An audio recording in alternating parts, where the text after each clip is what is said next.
현박 목사의 아침 묵상 2023년 10월 19일입니다. 오늘은 잠언서 1장 24절로 33절 말씀을 통해서 두려움과 안전의 갈림길, 이런 제목으로 말씀 묵상의 은혜를 나누겠습니다.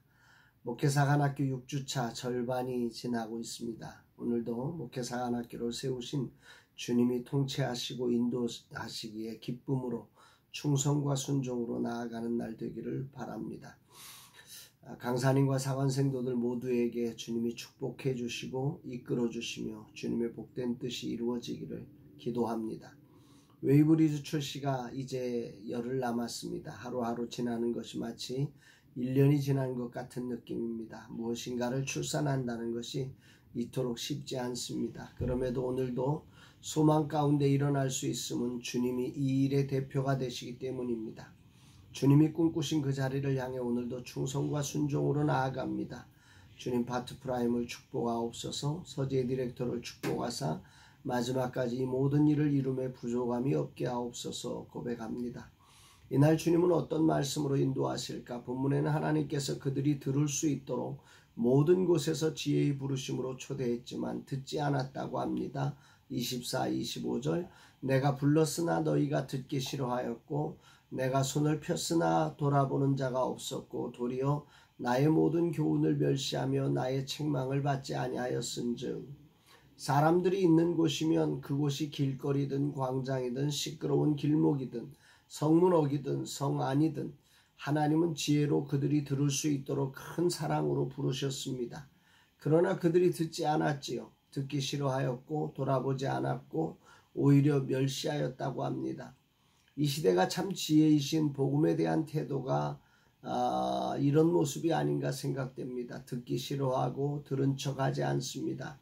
그러나 여기서 말하는 너희라고 하는 이 대상자들은 세상에 있는 사람들이 아닙니다. 믿는 자들을 향해 외치는 소리지요. 세상이 타락하며 믿는 자들조차 하나님의 지혜의 말씀을 들으려 하지 않고 싫어하고 무시하는 이런 참으로 안타까운 세상이 되어버렸습니다. 여기에 대해 하나님은 솔로몬을 통해 이렇게 말씀하십니다. 26절 너희가 재앙을 만날 때에 내가 웃을 것이며 너희에게 두려움이 임할 때에 내가 비웃으리라. 하나님의 유머가 아닌가 생각됩니다. 우리가 지혜의 말씀을 무시하고 듣기 싫어할 때 하나님은 우리가 두려움과 재앙을 만날 때에 비웃고 조롱하실 것이다. 우리의 모습에 대해서 이렇게 표현하는 거죠. 그러면서 우리에게 임할 두려움과 재앙을 구체적으로 27절에서 표현하십니다. 너희의 두려움이 광풍같이 임하겠고 너희의 재앙이 폭풍같이 이르겠고 너희에게 근심과 슬픔이 임하리니. 여기 보면 두려움, 재앙, 근심, 슬픔 네 가지가 임한다 이렇게 말하는데요. 광풍같이 임한다고 합니다. 폭풍같이 임한다고 합니다. 여기 사용된 광풍이라고 하는 단어는 성경에 단 한 번 여기 나오는 단어로 황폐하게 하는 폭풍이라는 뜻입니다. 지혜의 초청장을 거절한 결과로 다가오는 이 네 가지를 말씀하는데 너희가 나를 불러도 내가 대답하지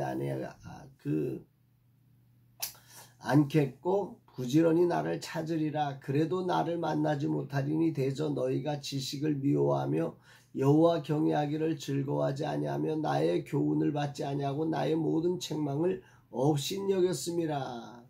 하나님은 지혜의 초대장을 거절한 결과로 다가오는 이 네 가지를 말씀하시면서 그들이 지혜를 찾지만 하나님이 그들을 만나지 않겠고 정말 책망을 업신여긴 그 대가를 받겠다.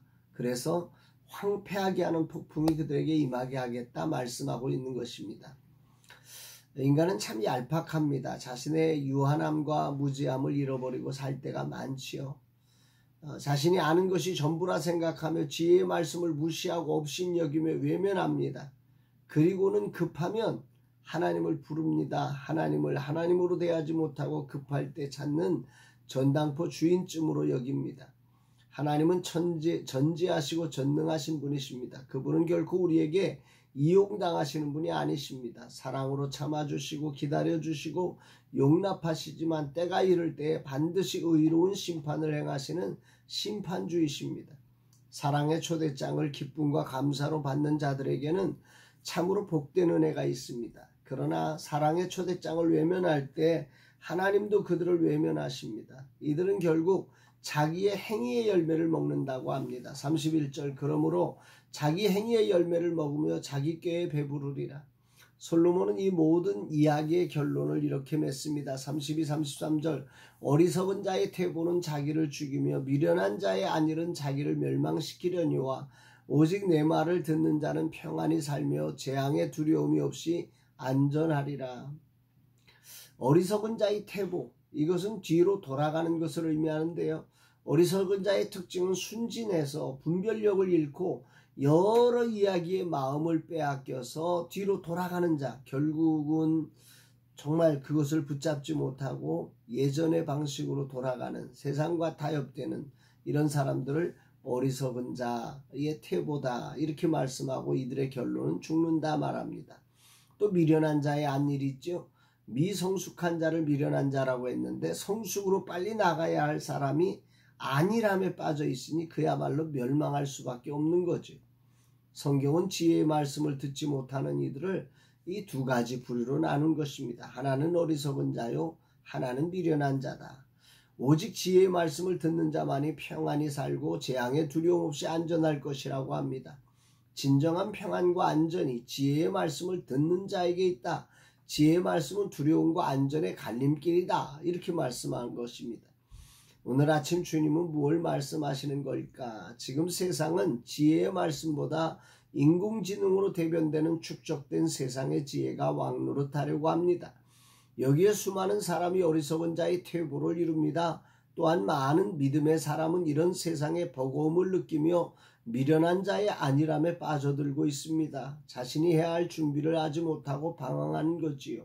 가장 심각한 문제는 하나님 지혜의 말씀이 얼마나 놀라운 것인지를 믿지 못하고 들으려 하지 않습니다.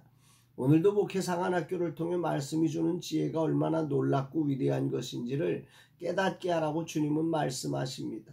이 말씀이 들려지지 않을 때, 이 말씀 앞에 순종하지 않을 때 우리는 결국 모든 것을 허물어뜨리는 광풍과 폭풍 같은 두려움, 재앙, 슬픔, 근심이 우리 앞에 서게 될 것이라 말씀하십니다. 주님, 이 종으로 말씀의 지혜가 있게 하옵소서. 이 말씀의 지혜가 얼마나 위대하고 고귀하고 아름다운 것인지를 보여주게 하옵소서 고백하게 됩니다. 오늘도 말씀에 창념하는 종들을 세워가는 시간이 되게 하시고 사관 생도들과 강사님들 모두를 주님 축복해 주옵소서 고백합니다. 사랑하는 여러분, 어떠세요? 여러분들은 하나님의 말씀의 그 위대함을 알고 계신가요? 그래서 그 말씀 없이는 살 수 없어 그 말씀을 붙들고 살아가고 계신가요? 오늘 세상의 유혹 앞에서 오늘 이 말씀을 붙들어도 안 돼 그러면서 어리석은 자의 모습으로 예전의 방식으로 돌아가고 미련한 자의 모습으로 안일함에 빠져 있지는 않은 건가요?